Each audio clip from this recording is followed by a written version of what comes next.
লজ্জা লাগে না বাবা? কিন্তু মেয়েটার যন্ত্রণায় সে হার্ট ফিল করলো। মেয়েটা এরপরে মারা গেল।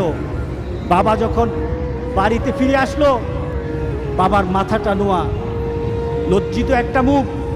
এখনই আমার মেয়ের সাথে দেখা হলে আমার কানে বাজতেছে, আমার মেয়ে আমাকে বলেছে, লজ্জা লাগে না বাবা? আমি কিভাবে আমার মেয়ের সামনে যাব? এই চিন্তা যখন করতেছে, এমন সময় দরজা খোলার সাথে সাথে একটা চিৎকার শুনলো। স্ত্রী চিৎকার বলতেছে, আমার মেয়েটা মারা গেছে।